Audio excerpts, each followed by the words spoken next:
One of the questions we get asked the very most is, do you have a therapist you can recommend for me? And while we wish that we knew of therapists in every single place, in every single part of the country, we don't. So what do we tell them instead, Mel? We say check out BetterHelp because it's online, it's at a reasonable price, and you can be matched with a therapist within 24 hours. I've also used them and they have been great. And if you don't like your therapist, guess what? Click, click, and get a new one.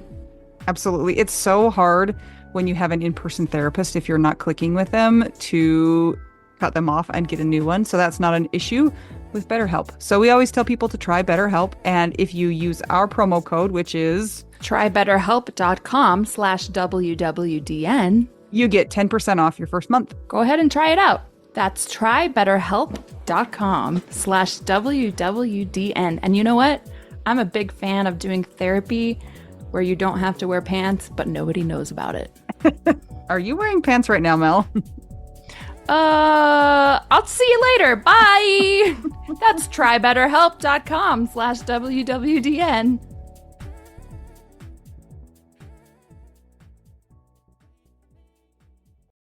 I'm excited today. We have a special guest, and we don't know a ton about her.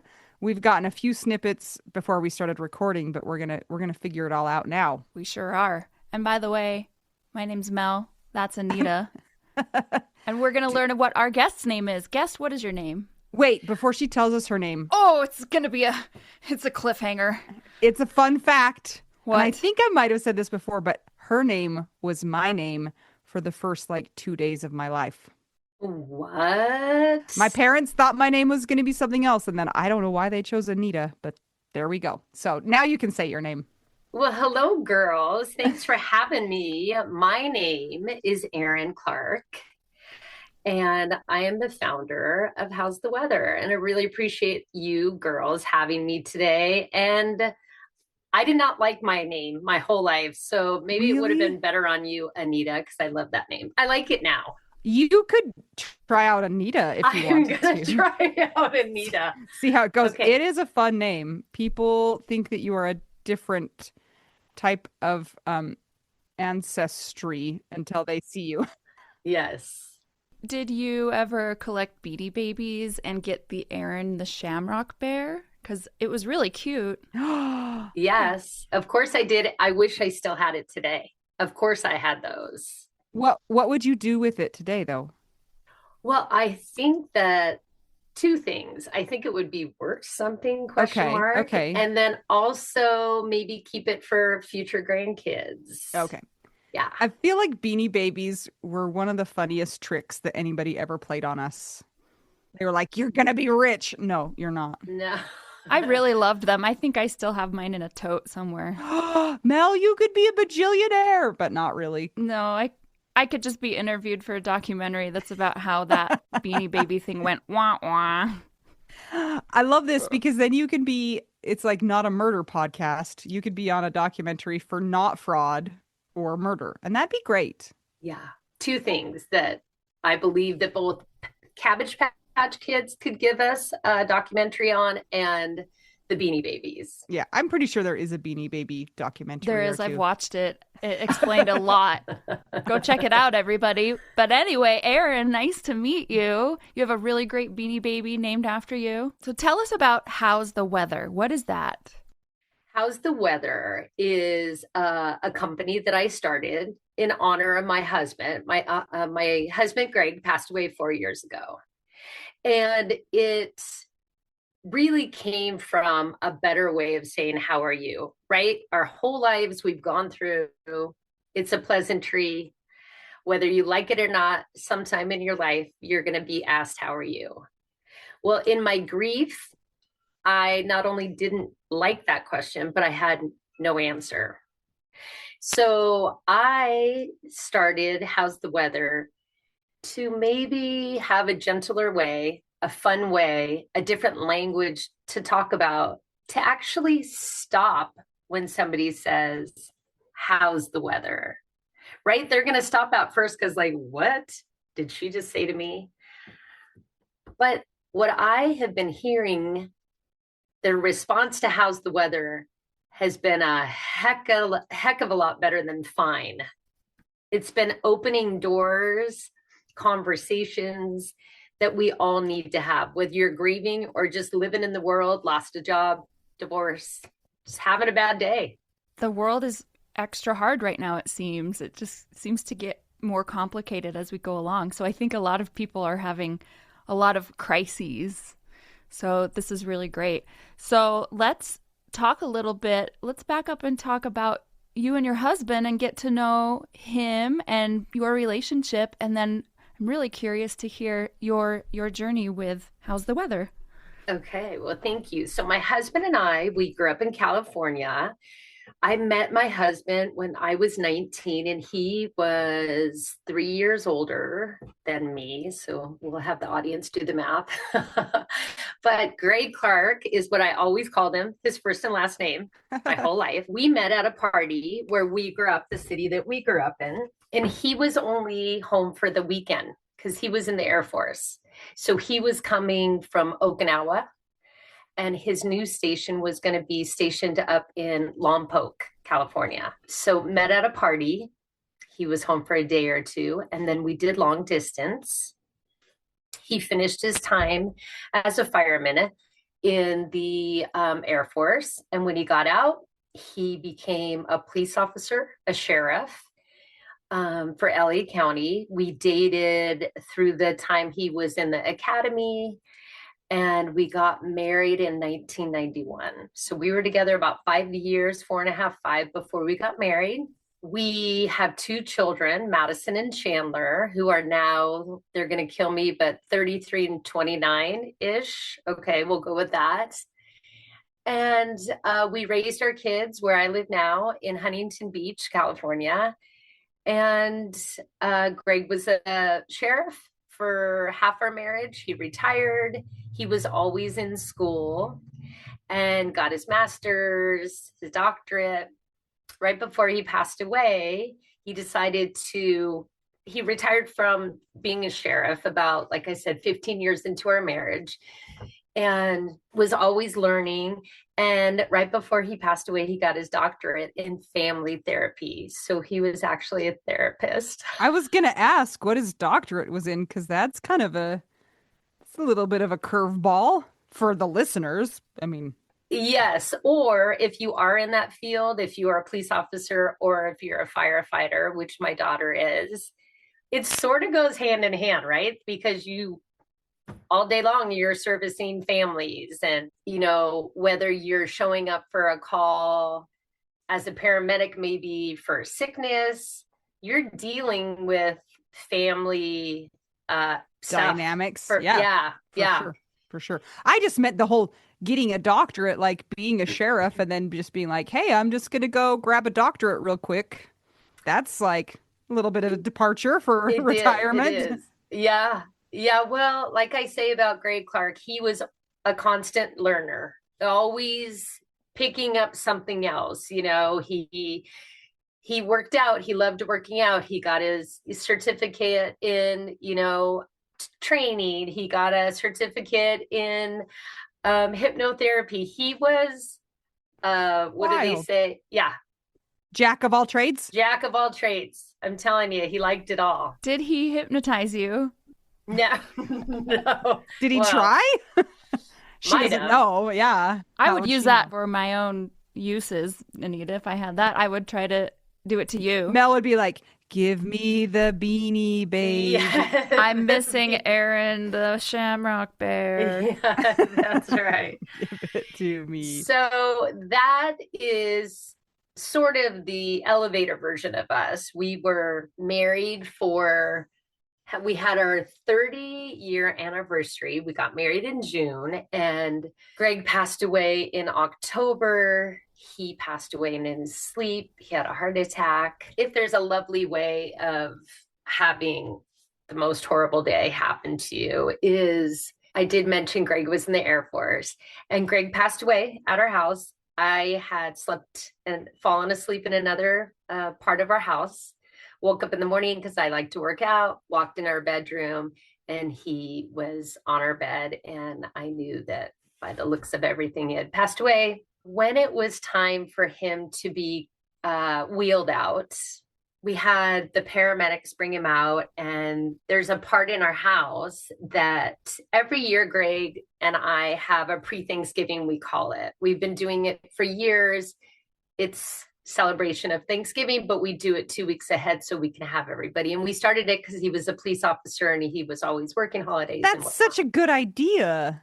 oh, it's great. We're like on to our 28 year. It's wonderful. So why I bring that up and to correlate of such a sad day, it's such a beautiful moment, and it goes to his being in the Air Force and, being honored as he should. Before we start dinner, which is more of a buffet because we have about 80 people there, Greg prays. And so when he was being brought out that morning, I asked before he left our house if we could pray for him. So we saw, they let us, and we gathered around him, my kids and I, my son-in-law. And we have an air show in October every year in Huntington Beach. And on the exact word of thank you, God, for Greg's life, the end of our prayer, there was a flyby with the Air Force. That's awesome. Airplanes. And one of the gentlemen who, their poor jobs is to come and collect the body. There was that flyby, you could hear the planes. And the gentleman looked up and he said, "Ma'am, I understand that your husband was in the Air Force." And I said, "Yes." And he said, "They just brought him home." It was so lovely. Sometimes we're not aware when you're in such a fog, when you're really blacking out. And in my case, my kids' case, the worst time in our lives, it's really tough to even see or hear something that is beautiful. But I'll never forget that day because he was honored. I would be in such big trouble if I did not ask you, do you know what kind of jets they were and what Air Force base they came from? I have a son who's obsessed with like Air Force jets. Well, I am so glad you asked that. I'm going to be in big trouble saying I tried to slide by not naming them. I didn't want to make the mistake of saying they were the Angels. Oh, I do know the airport that they come out of because we live, and maybe he knows. So Yes, they come that'll out of help. Long Beach Airport. Okay. Okay. Yes, we can do some research. Yes, Mel. Long Beach Airport is my favorite airport in the world. Just want to say that. It's been a topic on our podcast. Yep. It's great. It's so easy to fly in and out of, and I mean, it's like that little gem that you don't want anybody to know about. And so far, it still feels that way. Yeah. And if you don't live there, but you're flying to that airport, it's so easy to get a rental car. It's on the property. Little plug. Yes. Yeah, little plug. Sorry about the detour, but we love airport talk here. We had to have a tour. That's actually really cool. And we live kind of near an Air Force base, and like when the fighter jets come over, it's loud and it's kind of like breathtaking. And so it seems kind of symbolic and kind of cool that that happened, and that somebody kind of clued you in, because even if it's loud and crazy, you might not even recognize it while you're in that what just happened to me. Yeah, Yeah. exactly. I agree. So it was pretty special on an awful day. Sometimes awful days can be, you have to find the sun, you have to, if you can. I realize that sometimes we can't, but that was cool. I'll always remember that. So this was in 2021, you said. Yes. So it's been about 4 years, four and a little Right. bit. Yeah. Right. He Okay. passed away on 10/2, so we just had 4 years. And in fact, we were big letter writers. So he has every letter right. He was in the Air Force, Yeah. and he only had 2 more years left when I met him, maybe one. But so we wrote letters back and forth all the time. And when Greg Clark passed away, I would write him a letter every year on his anniversary, 10/2. And this year on 10/2 is when I launched How's the Weather? That was his letter. At what point in time did you come up with this kind of code for talking about how you were doing? Is it be is it because you just couldn't answer the question? Is it because it didn't feel authentic? Like, how did it come about? Yeah, Do you great have a question. background in meteorology? Yeah. That's Yeah. what I thought it was. Unlike Greg, I did not have all those years of schooling under my belt. I'm street smart, girls. I'm street smart. So I came up with it right when he passed away. So the reason why I started How's the Weather is because I couldn't answer how are you in the middle of my grief. I didn't like it. And so I would start telling my brothers and sisters, my family and friends, like, hey guys, just ask me how the weather is, because I could just answer, it was rainy. It was sunny. It's been a storm. When Greg Clark passed away, I felt like I had been in a storm. I felt like somebody had thrown me off a ship with no life jacket, and the storm went on for a couple years.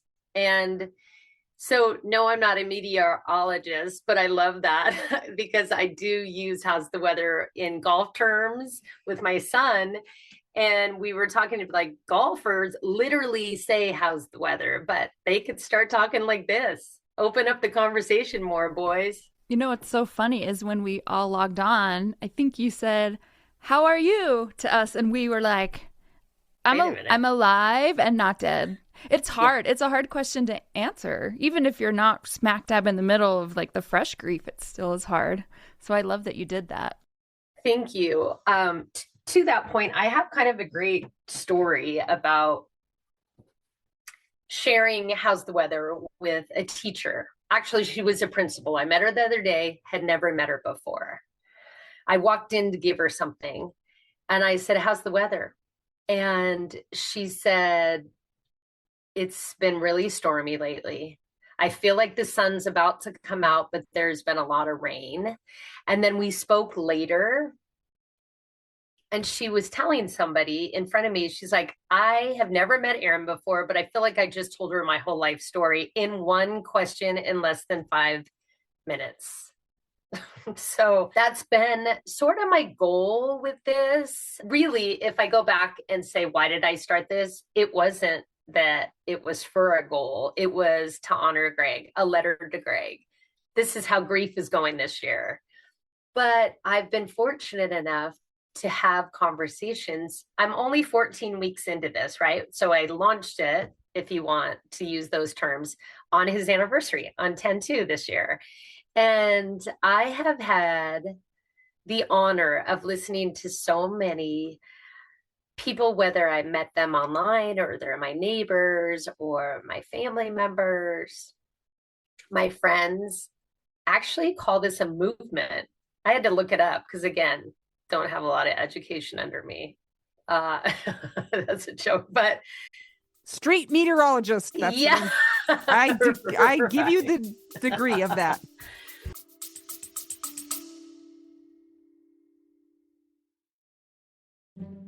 Hey guys, just checking in and want to say if you are enjoying this podcast, And you want to see it keep going, maybe it's helped you through your widowhood journey and you think that it might help others on their widowhood journey, you can support that cause by joining our Patreon. some of the things that you get as a Patreon beneficiary are ad-free episodes, so you don't have to hear ads like this. You also get exclusive content, and at a certain level, you might also get an exclusive t-shirt you can only get that place. That is true. It's pretty cool. There are 4 different tiers available, so check it out. It's patreon.com/WWDN.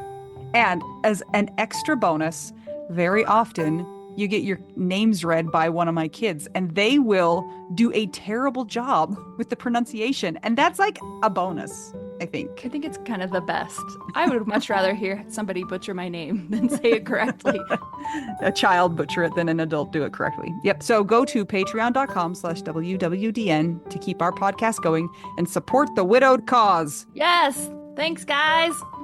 Back to our regularly scheduled program.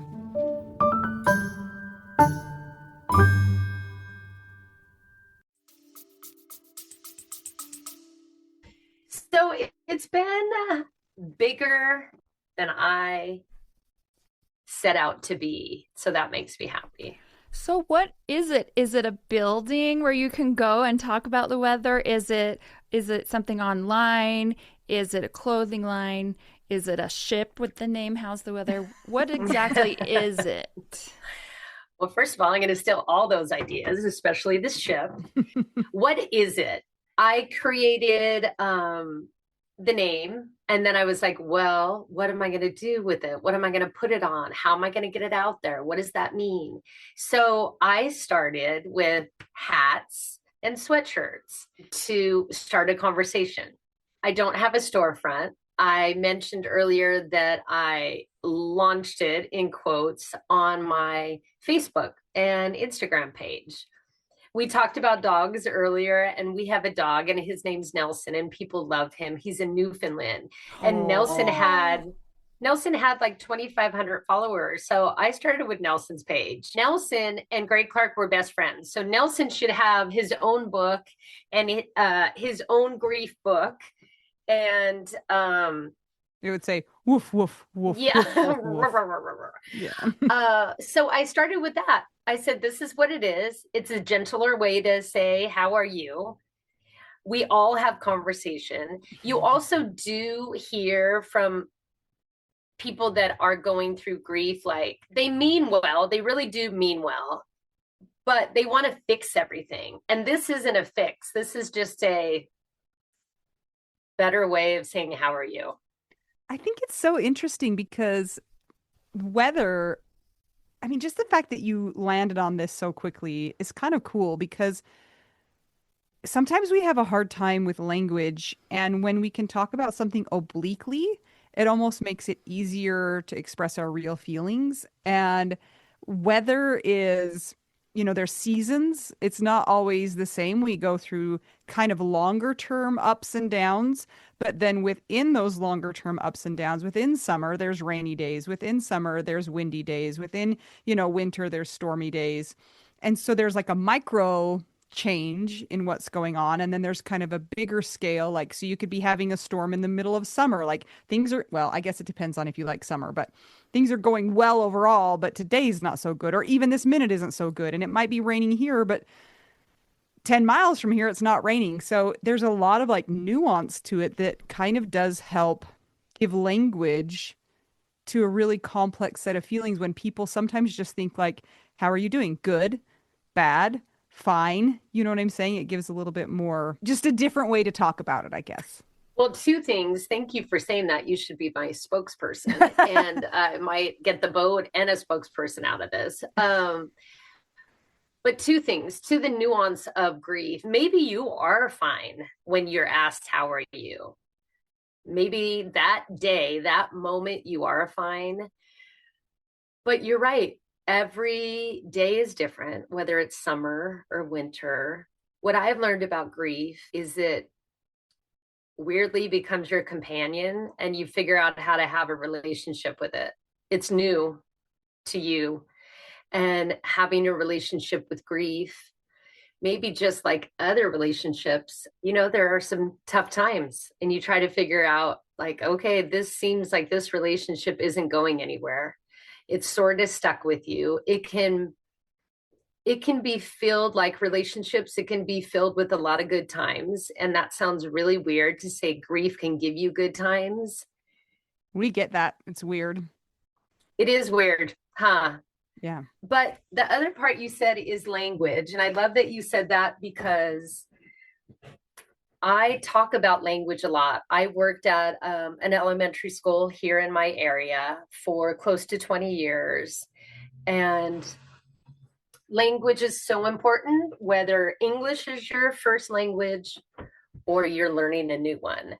And I love to talk about strengthening language, right? We're not great at our feelings or talking or having language when we're younger. But the truth of the matter is, even when we grow up, we don't really know what we're doing when it comes to language and expressing ourselves and having the right words on a quote unquote normal day. Then you're hit with a hurricane, whatever that hurricane is to you. You lost your job. lost your house in the fires, loss, right? And you fill in the blanks. It's like despair can really shut down your language. You have nothing. That's why we say fine, Yeah. even when we're not. So I appreciate you talking about language. The other thing that I really like to, I'm just going to keep making little testimonials for you. Thank Um, I have one of my kids who's having a real hard time right now, and especially when you're young, like you don't have a lot of wisdom yet. As you get older, you kind of realize some things, and like he feels like the time he's having right now is how it's always going to be. And so you. I've made comparisons to him about the weather. Like when it's raining, it feels like it will always be raining. Yeah, And I said, have you ever seen it where it's just rained for, you know, the whole year? And the answer is no. But while you're going through that, it might feel like it's going to be rainy forever and ever and ever, but the weather always changes. And we have to have some of the rain, otherwise the plants don't grow, even though the rain seems like really annoying. Like we need it. And yeah. we need sunny days, but we need cold days to appreciate the sunny days, except for you live in Huntington Beach, so you probably just have like warm days all the time. But there needs to be some highs and some lows so you kind of appreciate what it feels like to have sunshine on your face and to know that it's going to change. Like whatever you're feeling now is not what you're going to be feeling always. Absolutely. I couldn't agree more. And I do love that you are talking to your son about the rain and the example of like, have you ever seen it rain somewhere all the time? Meaning it will stop and we will have other weather. I love the comparison because that's what keeps me going is the weather. Speaking of Huntington Beach, the beach gets me out of bed. It has literally saved my life in this walk with grief, because I can go to the beach and whether it's sunny or windy or cloudy down there, the fact of the matter is, whatever type of weather we're going through, maybe if we can't do it, we can't get through that day of rain by ourselves, but it really does help when we have a mom who can explain that, or a best friend, or a buddy at school, or Or your or just girlfriend. somebody to hand you an umbrella and acknowledge that it's raining. But Oh my like, gosh, I love that. A Yes. hotel concierge that's there for you. Yeah. Hotel content.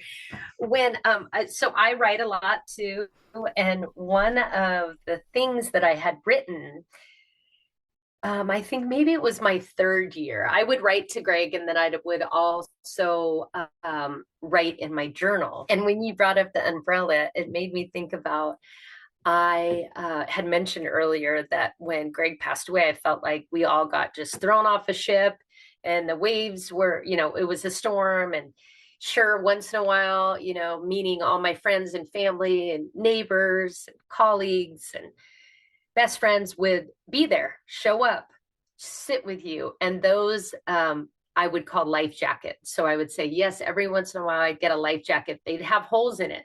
Not that I was thrown the life jacket with the holes in it, but my grief was still drowning in all those days of weather. But to your point of the rain, it's not always going to rain. It's like the third year, did I have grief still? Certainly.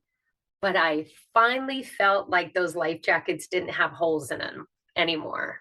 So I love how you explained to your son that, yeah, it's not always going to rain. This reminds me of something that's kind of twofold for me, both in regular life and in grief life.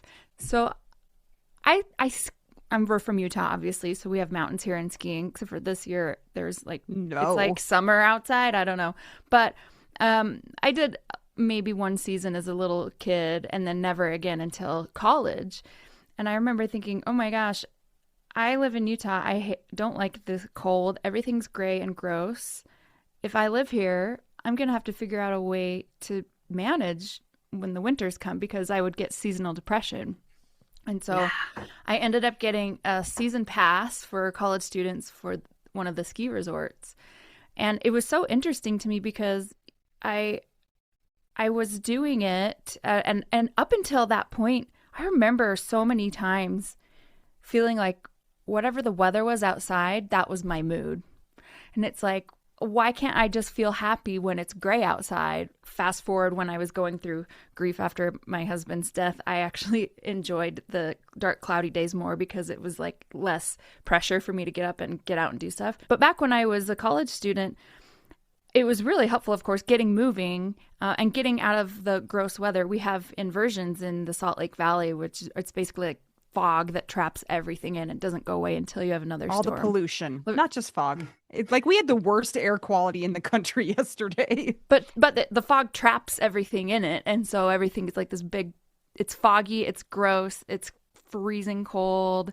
There's just ick everywhere. People get sick a lot, and I would notice that my physical health and my breathing would get better as I would go up to the ski resorts. And as I would leave the Salt Lake Valley and just go up, it's like 10-15 minute drive up the canyon, all the clouds dissipated and it's totally sunny up there. And I would have had no idea unless I had taken one step, which in that case was just getting in my car and driving up. And sometimes that would just help my mood, just getting out of that fog. And I'd ski and I would do the things and then I would go back into the fog. And it's not like the effect would last the whole time, but what it would do is I could carry through with a better emotion than I had before. And so I think it's really interesting because in grief too, it's like we always face this kind of cross in the road. It's like, do I stay inside today because I know it's a crappy day and I feel crappy, or is it going to be good for me to get out and go to the store?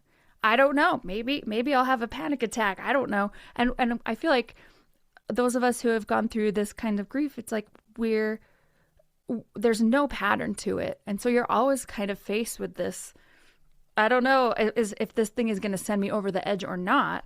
But the thing is that if we choose to take the step, then we know, and we might have the potential for that to be able to help us through our grief. So I just think that's another interesting kind of correlation that I've noticed with taking a step to get outside of the weather. Not that you can avoid it, because when you go back, you're going to go right back into whatever. The grief is with you, but you learn how to manage it. It is. Well, to that point of two things, you talked about pattern, like weather patterns aren't always what they say they're going to be, right?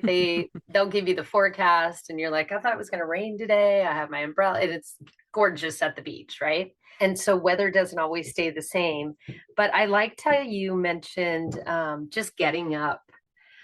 Oh my goodness. When the first year I had to write on a Post-it note 3 things. If I just got 3 things done that day: 1, get up; 2, take a shower; and 3, move. Those were my 3 things for 1 year. Some of those days, I would just do those 3 things. Meaning, it didn't say leave the house. It didn't say get gas, go to the grocery store. It didn't say go to the beach. But just some days, those 3 things would lead into more things. And because moving could have just meant moving around the house, moving out of my bed, moving from the couch to the bed.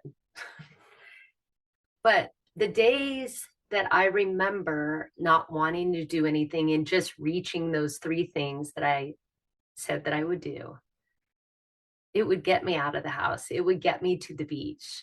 It would get me to see the different weather forecast that day, no matter how I was feeling. And if I were to put a feeling when it comes to weather, description of how I felt when I opened my eyes on those days, and days that I still have, and I'm 4 years in, very cloudy. I mean, I just want to, my eyes are open. I've woken up for the day. I have not gotten out of bed.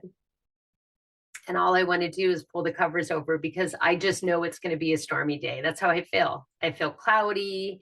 I feel deep despair. And, maybe I'll get a phone call and it'll be my brother that'll be like, how's the weather? Or I'm working out, and it gets me up. And so when you asked earlier, is it a store? Is it a boat? Is it a, what is this?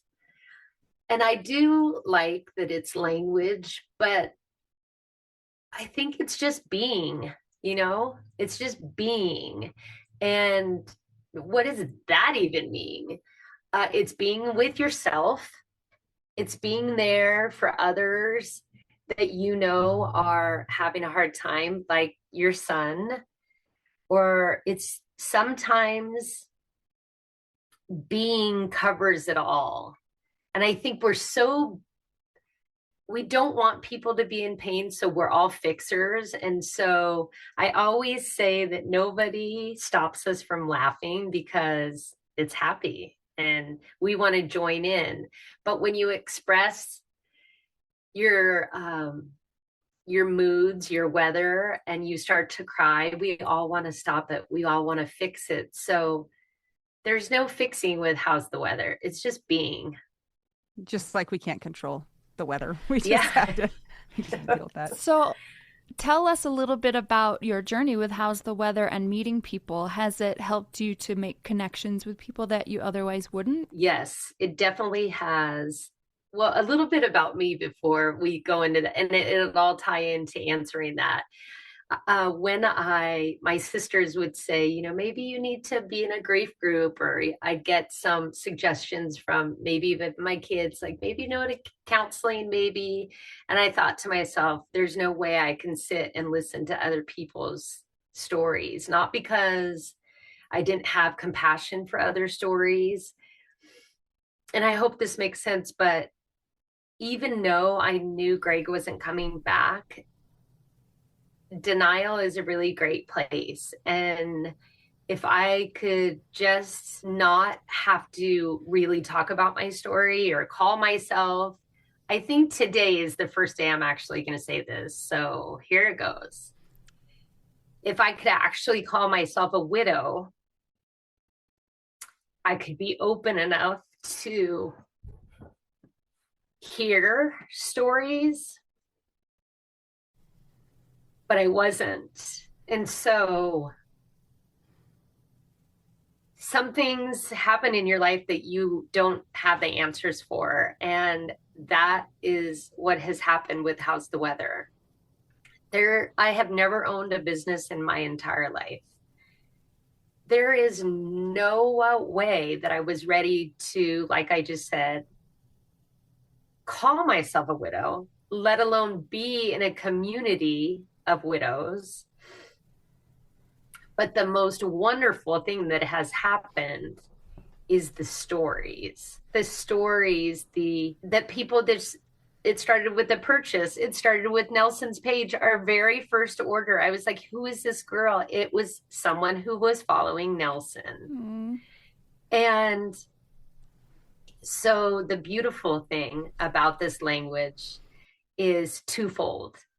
I've had to learn a new language for myself, and that language is you are a widow. And we talked about it earlier. It's like if you can experience the worst thing that has ever happened to you, but then see the beauty in it, and that's pretty special. And I do see the beauty in these stories that I've been able to listen to and to be open to. And in these 14 weeks that we have been out in the world, it has reached 14 states and one country. Talk about stories. Amazing.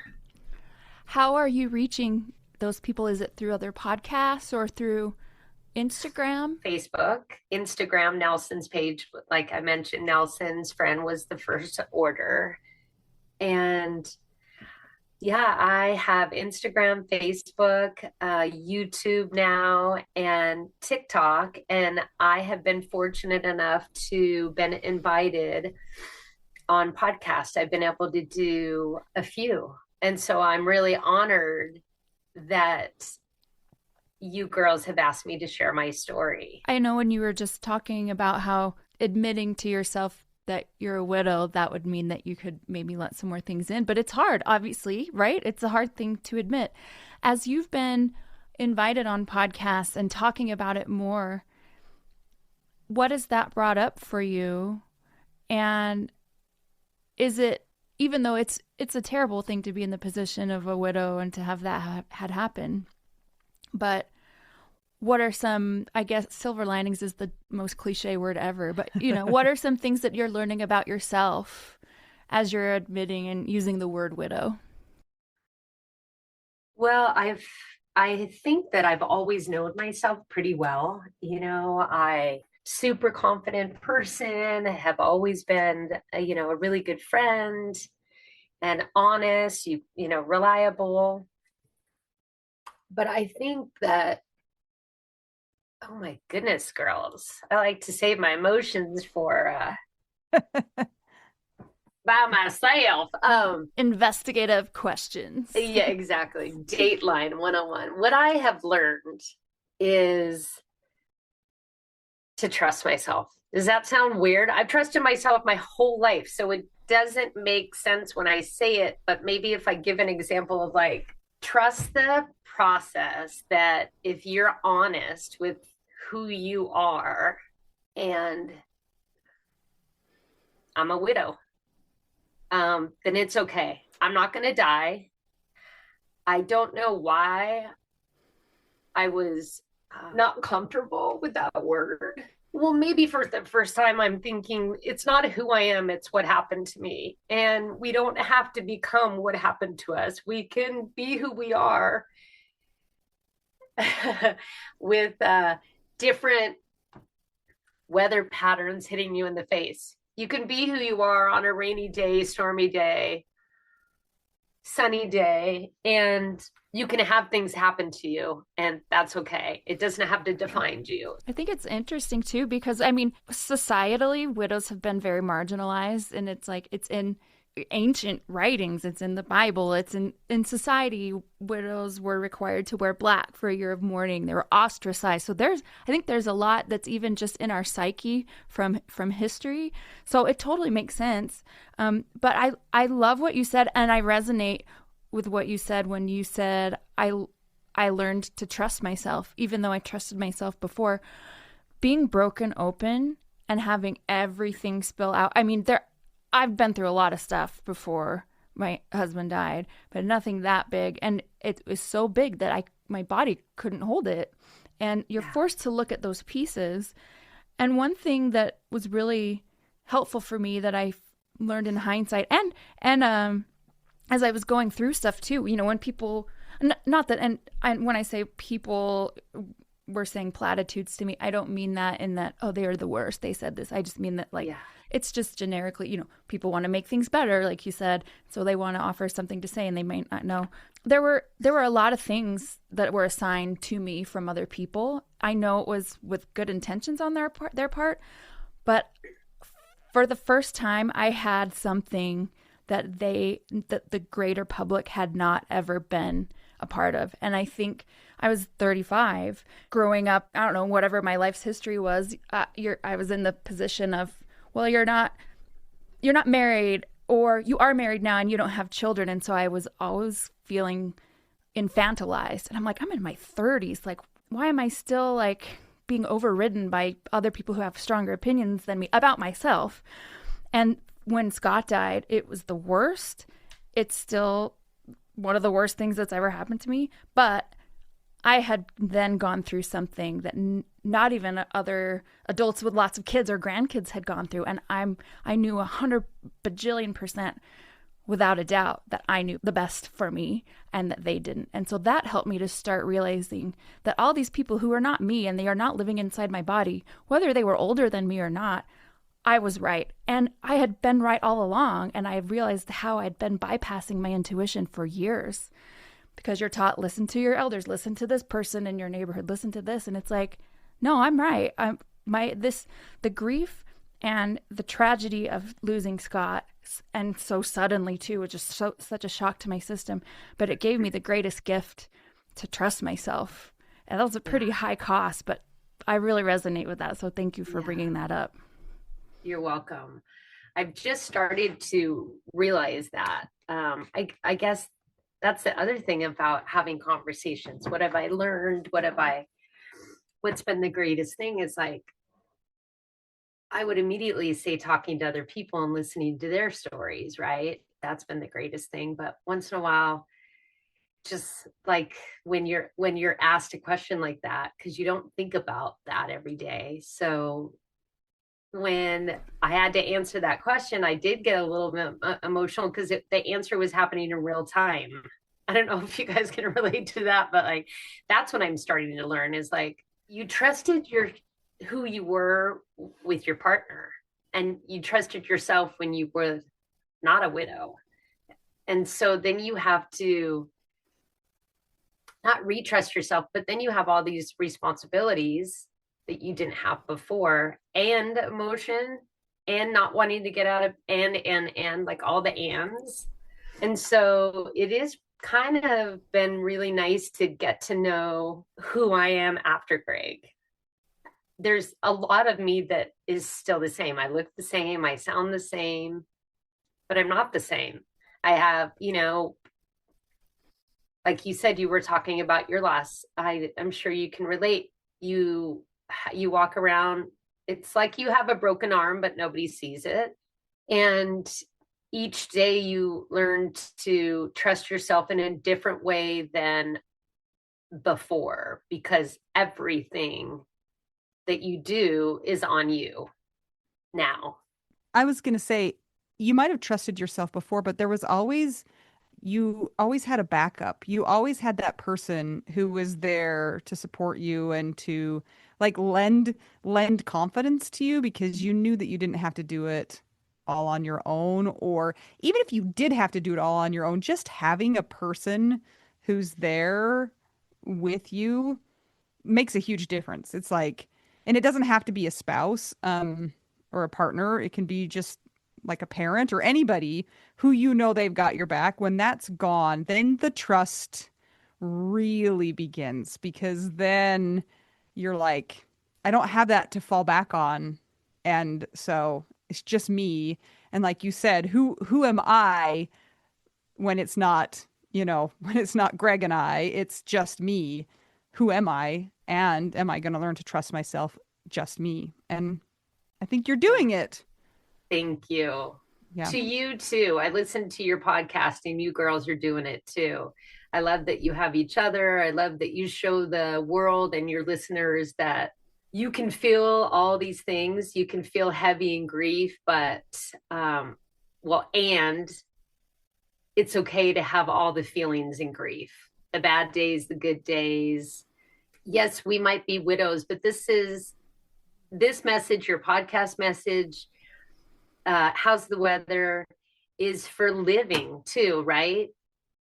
Maybe we overlook the lessons when we're living. Maybe we overlook lessons like, oh, we got it all. We got this thing that called life covered. But I think you're really reminded of like, no, we don't have this life covered, unfortunately, until we're hit with tragedy. It's good to reevaluate yourself, right? People do it every year. It's called New Year's resolutions, but sometimes when you're forced to reevaluate yourself, I would say that's the most honest work. And you mentioned conversation and connecting with people and hearing their stories. Really, that's all we have. And I love it because there's a lot of media out there and stories that are of famous people, or a lot of content where it's like that. But to me, I love hearing the stories of regular people that are like us, because you realize that you're not alone. And I think it's so interesting too, because in you talking to people, it opened you up to where you started talking about something that you never thought you would. And I know I can't speak for Anita. I'll let her do that. But with us doing the podcast, and we talked to widows and grief experts and things like that. But that the conversation, it's not just like, okay, we're the hosts and so we ask questions, we don't share experiences. Sometimes the guests have such thought-provoking discussions that it brings some stuff out of us. that maybe we realized that we hadn't processed yet, or that we trusted those people who were maybe strangers. We trusted them with something that was so personal to us, and then we're able to share it. So thanks for what you're doing as well. And it's all about communication and connection and realizing that we're all in this together, even if we're strangers. Yeah, that's the most powerful thing. Because strangers walk by on the street and it's a rarity that we stop, right? Back to the how are you? Like, how are you? And that you're going to answer and they're like, fine, nope. I'm so curious because unless somebody knows this is your language, like they could also think you're a crazy person. If you're like, how's the weather? And they're like, you're standing outside with me, Can't like, you see? how do you let people know that it's when you say how's the weather, you're not actually asking them about the weather? Oh, that's so funny. I was talking to a friend of mine, Shauna, last night about that because that happened to her. She reached out. Shauna works with me and wanted to be here on this podcast, but she's picking up her kids today. And so she started her own Instagram page and she goes, Erin, I've had so many people say it's sunny where I am. And she's like, no, that's not what I meant. But you know what? That's okay. That's okay if they look at you a little like, did she just ask me how the weather was? I've had a ton of people say, well, it's beautiful outside. And I'll be walking on the beach. And you're right. They look at you like, you don't know, we're both in the same, environment, you weirdo. But that's when you get the opportunity to connect and to communicate.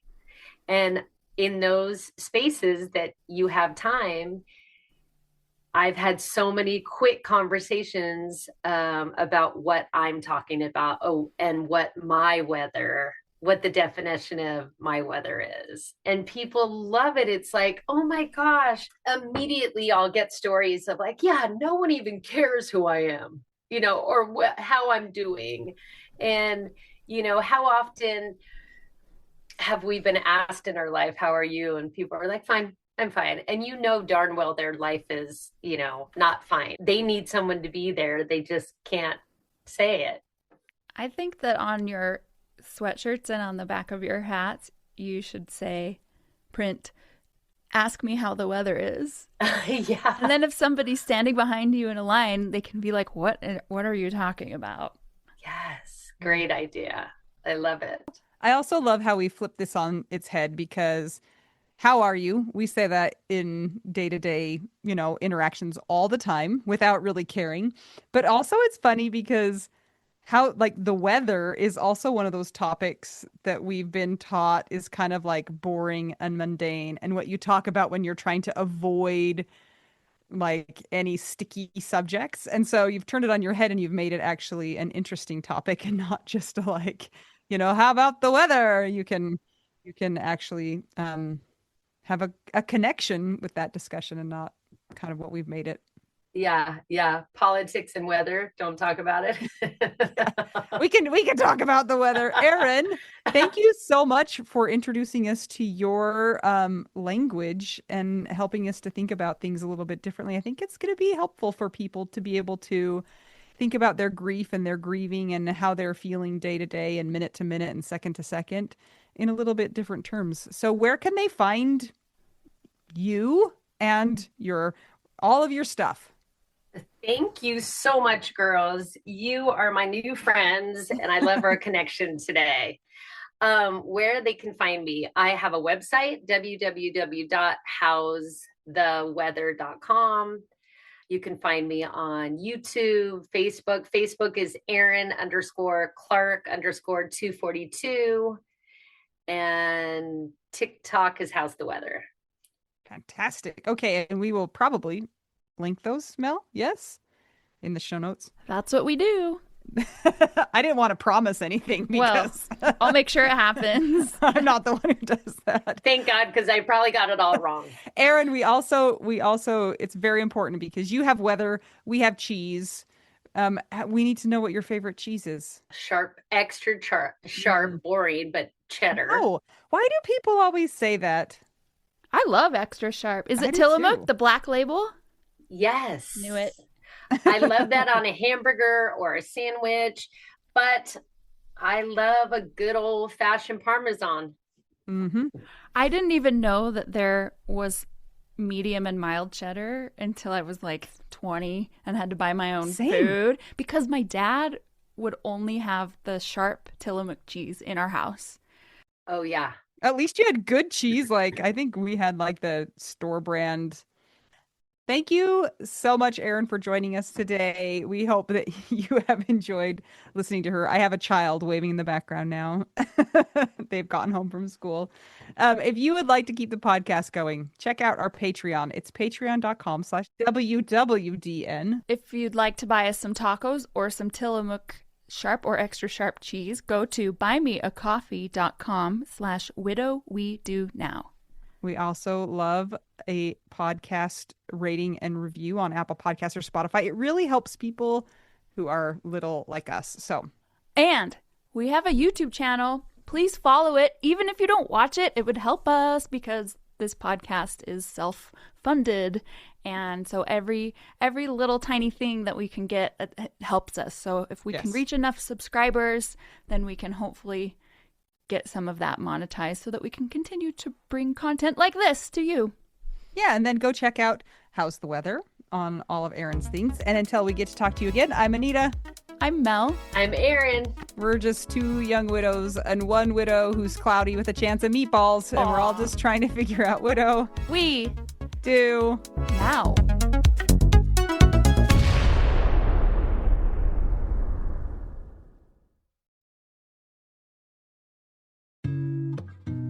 Mel, can you please tell me how you feel about therapy? I am so grateful for therapy. I do therapy every single week. Do you think it's a great tool in the widow's toolbox? I sure do. I think it's a great tool in anybody's toolbox. And I am so glad that I have stuck with it because as time goes on, there are more things that I am able to learn about myself. That goes for anything from healing from the death of my husband to childhood things to trying to get outside and be social or trying to address my own certain personality. So yeah, it's really been helpful for me.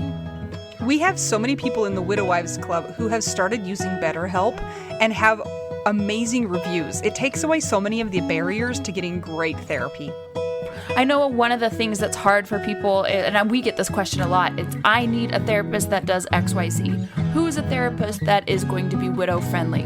And I know that is so hard to find. When I did therapy that was not on this online platform, it was hard. And it's kind of trial and error, kind of like a new medication, honestly, like a new antidepressant. And the way that BetterHelp is set up is it's easy to find somebody that has your specific needs as part of their expertise. And you know what? If you get into a couple sessions with that person and it's not a good fit, it's so easy to change. You can ask some of our friends in the Widow Wives Club. They've changed therapists and gotten one that has been a better fit for them. Well, a lot of them are lucky with who they get first time. I am so grateful for mine. I love her so much, and it's literally changed my life for the better. This is amazing. So if you guys are wanting to add therapy to your toolbox or need a change in who you're seeing right now, consider checking out BetterHelp. They're one of our sponsors. If you go to trybetterhelp.com/WWDN, you get 10% off your first month of therapy if you sign up with BetterHelp. And let me tell you, the day that I was in the hospital with my dad when he was dying, I was able to instant message with my therapist, and she checked on me all throughout the week. And I was not available for video sessions for a lot of those times because there were things we were dealing with, like mortuary stuff, and I was still able to be in contact with her. So they're very, very responsive, caring. It's such a great platform, and I recommend it to anybody who is looking for therapy. Once again, it's trybetterhelp.com/WWDN. And that's for 10% off your first month of online therapy. You don't even have to wear pants, Mel. I know this. First-hand experience. You can even wear a onesie. Or a twosie. Ooh, scary. All right, bye!